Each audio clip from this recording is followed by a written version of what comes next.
Fala, turma do 7º ano, beleza? Tudo bem com vocês? Espero que vocês estejam bem, estejam se cuidando, né? Infelizmente estamos passando por um problema, por um momento difícil, né? Mas se Deus quiser, tudo vai ficar bem. Espero que estejam levando a sério todas as medidas de prevenção, porque quanto mais nos cuidarmos, mais rápido voltaremos à nossa vida normal, né? E como iremos começar um assunto novo, eu vou estar mandando essa aula para vocês. Infelizmente eu ainda não tenho um quadro em casa, então vou estar fazendo tudo aqui pelo PowerPoint, tá bom? Peço desculpa se em algum momento a imagem ficar ruim, ficar tremida, porque sou apenas eu aqui para fazer, para filmar e para explicar, tá bom? Então vamos lá. A nossa aula é sobre Simple Past. O que é o Simple Past? Passado simples.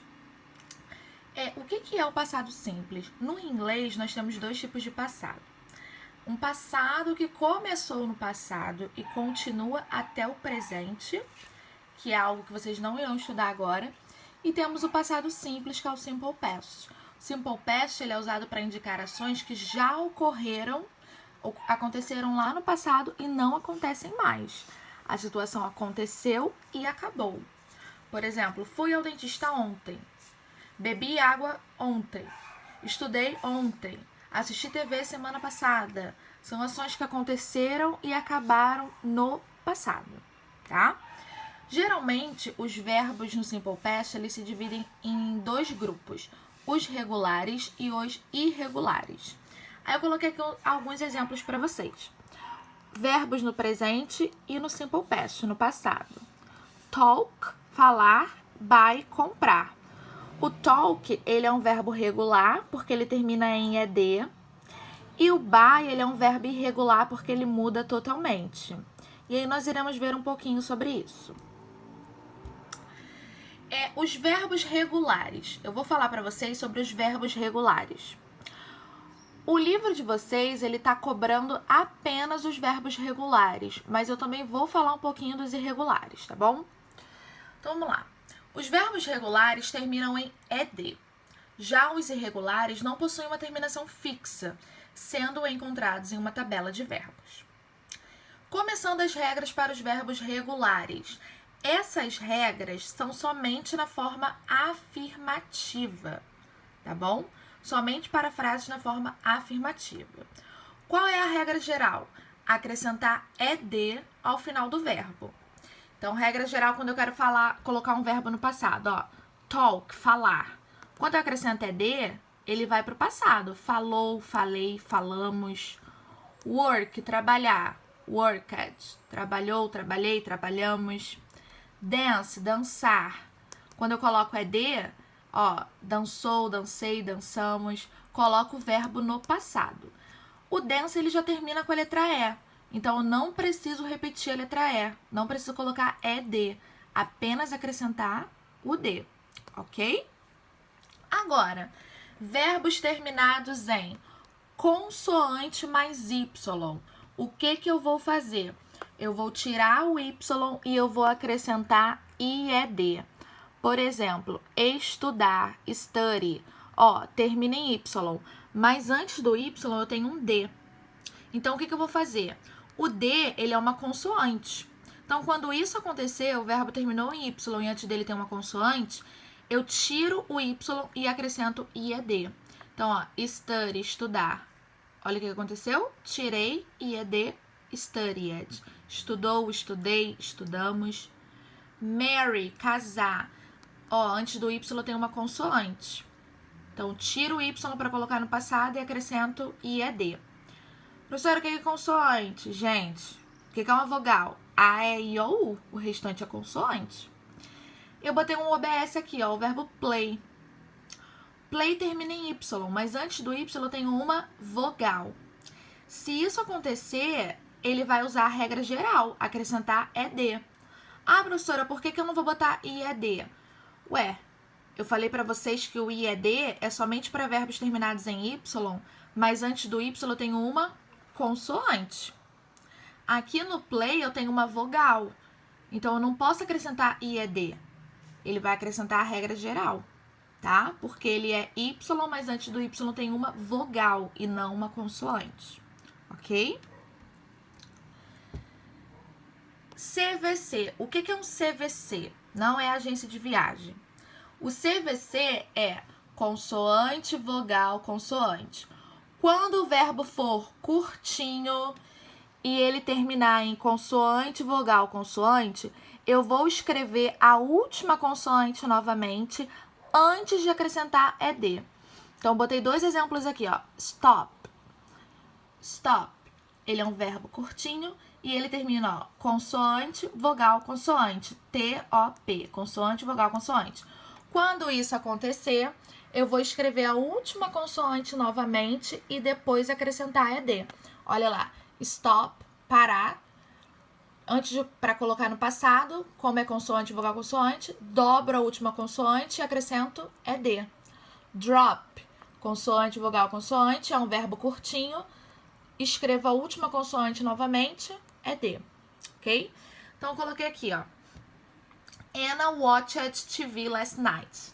Ana assistiu TV ontem à noite. Peter worked a lot last night. Peter worked a lot last week.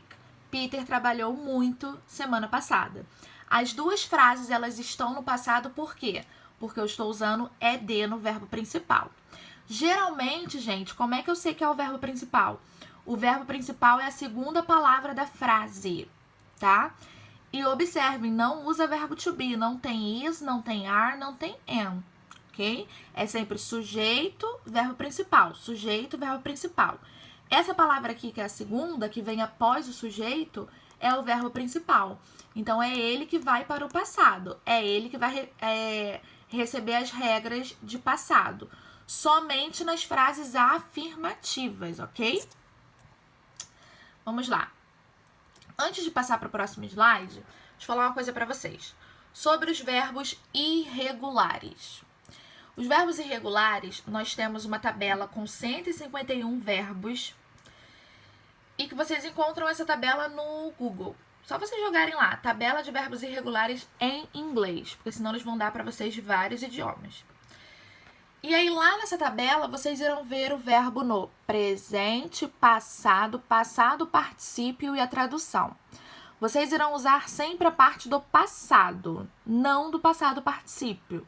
A forma que vem escrito passado ou simple past, tá? O que são os verbos irregulares?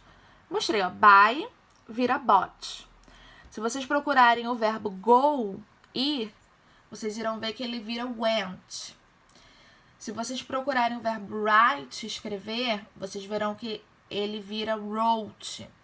Então, os verbos irregulares, eles não acrescentam ED. Eles mudam totalmente a forma de escrever, mas somente na forma afirmativa, tá? Professora, eu vou ter que decorar esses 151 verbos? Não. Com o tempo, quando você começa a estudar inglês a fundo, você acaba aprendendo os principais verbos de forma natural, tá? Então, não foque em decorar. Se tiver que usar em alguma prova nossa, eu vou botar a tabela com alguns verbos para vocês, tá bom? Continuando. No Simple Past, para fazermos frases afirmativas no passado, ED. Já vimos isso. Ou se o verbo mudar totalmente. Agora, o verbo auxiliar do Simple Past é esse aqui, ó. Did. Did. O did, ele é usado para formarmos frases negativas e interrogativas. Lembrando que o Simple Past, ele segue a mesma regra para todos os sujeitos. Por que eu falo isso? Porque tem alguns tempos verbais que a terceira pessoa do singular, que é he, she e it, recebem alterações nos seus verbos. Então, quando eu falo de Simple Past, ele não muda para nenhum dos sujeitos, ok? Vamos lá, então, como usar o did agora. Vamos ver isso. Peter worked a lot last year. Peter trabalhou muito ano passado. Frase afirmativa, então o verbo vai sofrer alteração. Ele vai para o passado. ED. Como é que eu vou colocar essa frase na interrogativa e na negativa? Lembrem-se que sempre que vocês forem escrever uma frase interrogativa ou negativa, corta o ED. O verbo, ele volta para o presente. Então, ó, esquece o ED. O ED é somente para frase afirmativa. Na hora de colocar na interrogativa e na negativa, esquece o ED, risca ele. Por quê? Porque eu vou usar o did. Olha a interrogativa. Coloco o did no início da frase e repito toda a frase, porém com o verbo principal sem ED. Por quê? Porque o ED é somente para frase afirmativa e na interrogativa e na negativa nós já usamos o auxiliar did, ok? Então, ED somente em frases afirmativas. Negativa, eu já vou fazer a junção do did not. O did not, ele vai aparecer depois do sujeito, antes do verbo principal. Então, ó, Peter did not work a lot last year. Peter não trabalhou muito ano passado, no último ano. Eu posso casar o did com o not, ele vira didn't. Peter didn't work a lot last year. Que aí essa daqui é chamada forma contraída ou a forma contracta. Vocês irão ficar à vontade para escrever ou didn't ou did not. Anna watched TV last night. Forma afirmativa, verbo principal no passado com ED. Para passar para interrogativa e para negativa, tira o ED. Interrogativa, did no início da frase, verbo no presente. Negativa, did not ou didn't, verbo no presente. Professor, e se for um verbo aqui irregular? Se for um verbo irregular, ele volta para o presente.